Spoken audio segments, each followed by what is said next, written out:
जामा मस्जिद पे बात पहुंचानी थी उनको। सऊदी अरबिया जाके शेख के ऐसे करना था। कहीं जाते हो रोटी बेलते हो और अपने यहाँ के मुसलमानों का पलायन करवा रहे हो तुम। सोचो इस देश की मानसिकता। उस प्रधानमंत्री हम पाखंडी हैं, तो आप चालक हो। उनका बेटा संस्कारी है, आईपीएल में इस तरह की हरकतें करने वाला। उनके यहाँ की नाली जाम हो जाती है निरोध से, उनके यहाँ के ऑफिसों की नालियां निरोध से जाम हो जाती है। 13 साल की बच्ची के साथ भाजपा नेता रेप करता है, 16 साल की बच्ची का रेप बहस में हो जाता है, मणिपुर जलता है, ट्रेन लड़ जाती है, और उसके बाद इस देश के प्रधानमंत्री जी कहते हैं देश सुरक्षित है। तो भाई बहनों, तो हम भी पूछे मोदी जी कब करोगे? आप अपने किए वादे कब करोगे? और आपने इतने वादे किए सब झूठे थे। इसे तो ऐसे कहते हैं कि दिल के टुकड़े हजार करके मुस्कुरा के चलती है। जाते जाते ये तो बता दीजिए हम जिएंगे किसके लिए? हम खलीफा बनाने के चक्कर में हम पूरा सिस्टम बदलेंगे। 2024 में पहले मोदी को हराएंगे, राहुल गांधी को प्रधानमंत्री बनाएंगे। उन्होंने आस्ते आस्ते अपने घर कुर्बान कर दिए। जिनके परिवार साथ थी वो जूते खाने का काम करते हैं, और जो बुलबुल मोड़ जाता है उसको माला पहनाने का काम करता है। पूछेंगे मैं फोन कर दूंगी मालिक को, आप अपमान नहीं कर सकते। स्मृति ईरानी जी 13 रुपए की चीनी बोल के आवाज अपमान हो रहा है, तो बोली कही थी। लगता है बालयोगी जी, जिस तरह उत्तराखंड में लोग पलायन कर रहे हैं, शुरू हो गया पलायन। भैया पलायन नहीं शुरू हुआ है, वहाँ पे पलायन नहीं शुरू हुआ है। हिंदुस्तान जो खूबसूरत फूल था उसकी सारी पंखुड़ियों को निकालना शुरू कर दिया गया है। और कहीं ना कहीं अगर आप इन पूरे प्रकरण को समझिए तो ये 2024 पे जनता को मौत के मुंह में डालने की साजिश है। आज के परिप्रेक्ष्य में इस देश में जब इस देश के प्रधानमंत्री, मैं तो कुछ नहीं बोलूंगी, ऐसे पर आ जाए तो क्या होगा? सपोज करो। अरे बोलते तो है प्रधानमंत्री जी, 102 मन की बात हो गई। न्यूज पे एक भी इंटरव्यू दिखाओ, अरे लोकतंत्र पे एक भी दिखाओ, सब छोड़ो। टीवी में बोलते हैं वो, सब छोड़ो। मन की बात पे जामा मस्जिद पे बात पहुंचानी थी उनको। सऊदी अरबिया जाके शेख के ऐसे करना था। कहीं जाते हो रोटी बेलते हो और अपने यहाँ के मुसलमानों का पलायन करवा रहे हो तुम। सोचो इस देश की मानसिकता। उस प्रधानमंत्री हम सवाल उठाते हैं, सवालिया निशान उठाते हैं कि सच में उनके पास अब शर्म है भी या नहीं। उनकी आज चुप्पी साफ बताती है कि वो इन्वॉल्व हैं। और कल तो मैंने तो पर्चा भी निकाल दिया कि प्रधानमंत्री जिम्मेदार है। ये इस देश का संविधान इस बात की इजाजत हमें देता है। और आज इस भ्रम को तोड़ते हुए हम आज कुछ ऐसा करेंगे जो कल तक न्यूज में जाने के बाद एक टैग मुझे दे दिया जाएगा कि ये मुसलमान जिहादी है। आपको तो पहले भी कई बार कह चुके हिंदू होने का शक है बालयोगी के। हम कह रहे हैं मेडिकल करवा लो। वसीम रिजवी को मेरा एक को जीजा बनाए हो और एक को हिंदू नहीं मानते हो, पता चल जाएगा कौन है। उत्तराखंड क्या पर्चा कब निकलिएगा, क्या होने वाला है? उत्तराखंड में अभी जो पर्चा निकला है उसमें बीजेपी कार्यकर्ता और बीजेपी बजरंग दल हिंदू दल निकला है और प्रधानमंत्री जिम्मेदारी निकल रही है। अब आज जो हम देखेंगे उसमें हम ये देखेंगे कि कहीं गृह मंत्री साहब का भी तो कुछ दिमाग इसमें नहीं लगा। कुछ चाणक्य कहा जाता है उनको। चुटिया तो मैंने नहीं देखी उनकी, मेरे पास है।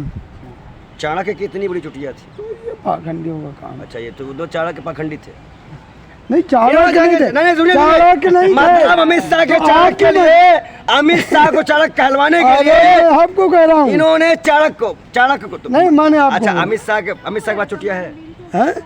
वो सोचो कितना स्तर गिर गया है मीडिया का। आप समझिए कि नेता की चाटुकारिता करते अरे हम सम्मान करते हैं उनका, देश के महान विभूतियों का। यहाँ तक कि चाणक्य, कौटिल्य जिसे कहा जाता था, अर्थशास्त्र के जनक, उनको भी कहते हैं वो तो पाखंडी थे। मतलब जो उनके तरह आदर्शों पे चले, जो उनके तरह वेशभूषा रखे, हम पाखंडी हैं। तो आप चाणक्य हो। उनका बेटा संस्कारी है, आईपीएल में इस तरह की हरकतें करने वाला। उनके यहाँ की नाली जाम हो जाती है निरोध से, उनके यहाँ के ऑफिसों की नालियाँ नीरों से जाम हो जाती है। 13 साल की बच्ची के साथ भाजपा नेता रेप करता है। 16 साल की बच्ची का रेप बनारस में हो जाता है।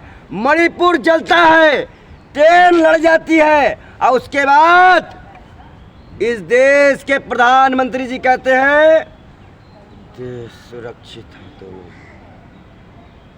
भाई बहनो, तो हम भी पूछ रहे हैं मोदी जी कब करोगे? आप अपने किए वादे कब करोगे?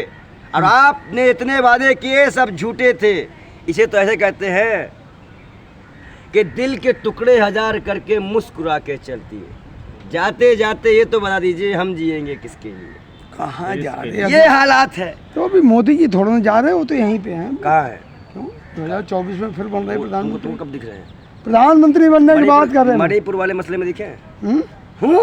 हूँ का? अब हमें गए थे अमित शाह जी। मैं आपसे जो पूछ रहा हूँ वो अरे बताओ। माननीय गृह मंत्री जी मैं गए आपसे थे। जो पूछ रहा हूँ वो बताओ। मणिपुर के मसले बोले, अरे गृह मंत्री जी मणिपुर गए के थे मसले वहाँ। बोले, गृह मंत्री जी गए दिल्ली में थे। इतनी घटना हुई बोले। अमित शाह वहाँ गए तो माहौल शांत हो गया। हाँ। अमित शाह गए तो भड़क गया। अमित शाह जहाँ जाते हैं वहाँ मामला शांत नहीं हो तो भड़क जाता है। डीजीपी को हटा के दूसरा डीजीपी बैठाए हैं। हम तो अरे यार कौन सा अच्छा काम कर दिए। हम तो सोच रहे गृह मंत्री हटा के दूसरा गृह मंत्री बैठा दे। हम तड़ीपार को उड़ाने चक्कर में हैं। कह रहे हम तो पूरा सिस्टम ही बदलेंगे। जाति हिंसा। 2024 में पहले मोदी को हराएंगे, हाँ। राहुल गांधी को प्रधानमंत्री बनाएंगे।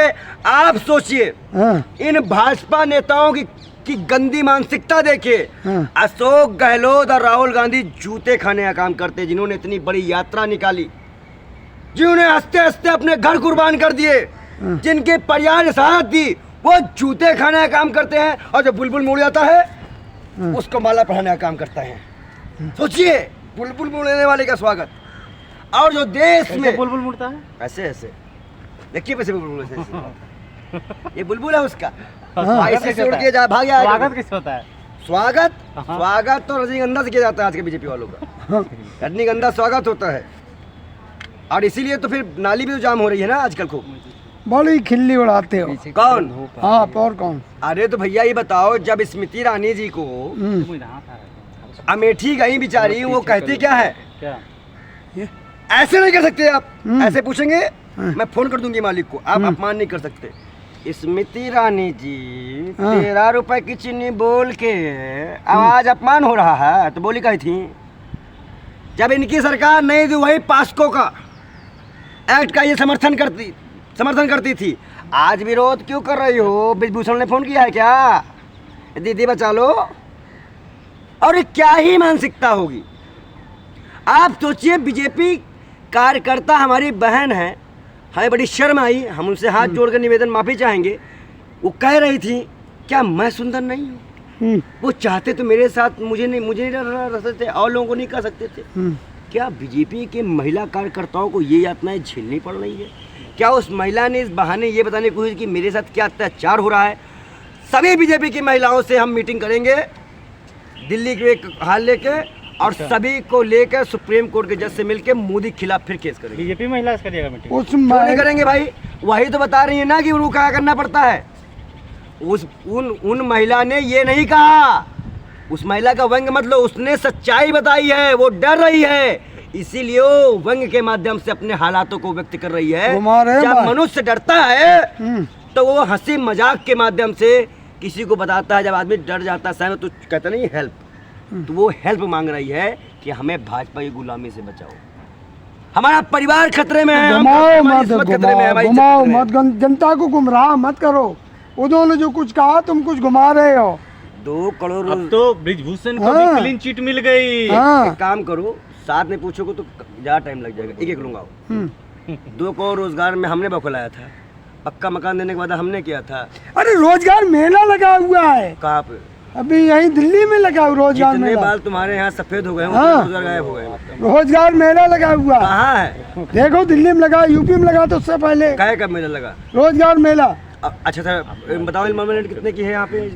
यहाँ पे इन्वॉल्वमेंट कितने की है? पंडित जी हर दिन 2019 के एनसीआरबी की रिपोर्ट है।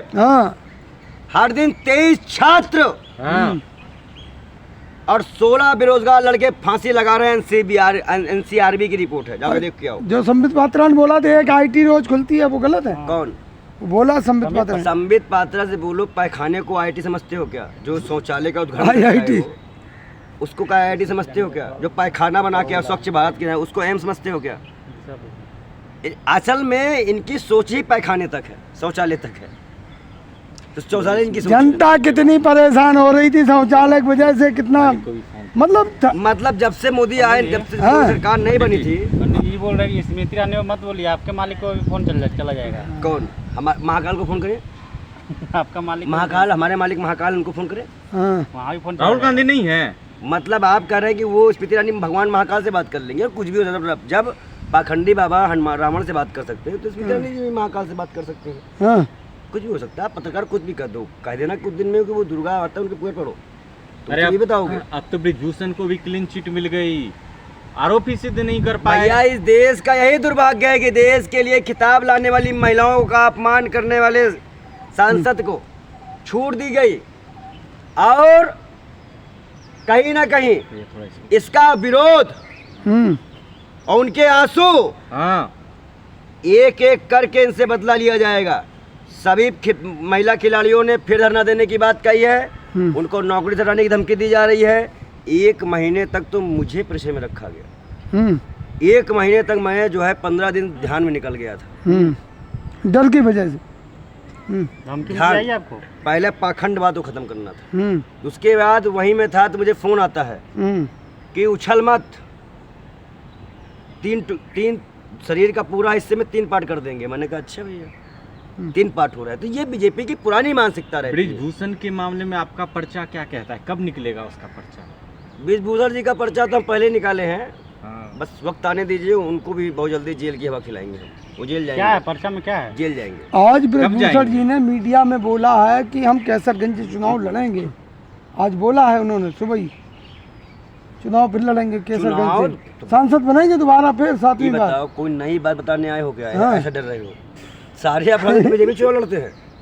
जितने भी रेपिस्ट हैं, जितने भी कतली हैं, मर्डरी हैं, सारे जितने भी आरोपी हैं, वो वॉशिंग मशीन में जाकर तुम भी घुस जाओ, काले हो गोरे हो जाओगे, वॉशिंग मशीन उनकी। एक और उन्होंने दावा किया कि उत्तर प्रदेश में पूर्ण बहुमत की सरकार बनेगी भाजपा की। उत्तर प्रदेश में? हाँ।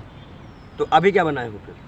अब आगे जो आएगा सब। अच्छा, आगे जो आएगा। तो बस 24 से हार रहे, मान गए। चलो करते हैं, चलो 24 हार गए, ये मान गए हैं। आगे जो आएगा वो होगा। अरे जब ये देखो, उत्तर प्रदेश के चुनाव होगा जब, एक तो मालूम है तुम पूरी नेता हो गए हो, नेताओं की तरह हकलाने भी लग गए हो, और उनको समझ में नहीं आ रहा कि हम क्या कह रहे हैं। तो इसलिए भी बीके न्यूज पूरी तरह से ब्रिजभूषण से मिलके अपना काम करते रहे। फंडिंग दिया है ये? नहीं, मिलके अपना काम करते रहे।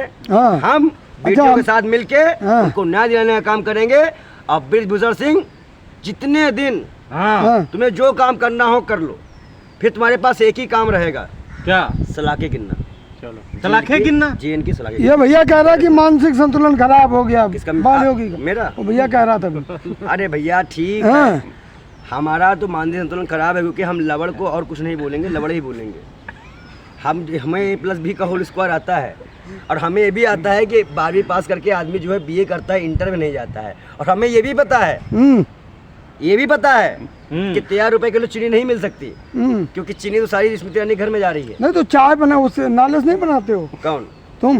भाई सारे भाजपा के नेता उसी से चाय बनाते हैं। नाले में रोज सुबह उठते हैं, नाले में पाइप डालते हैं, गैस निकालते हैं, चाय बनाते हैं, और उसके बाद उसी चाय को पी के चाय वाले बन के झूठ बोलते हैं।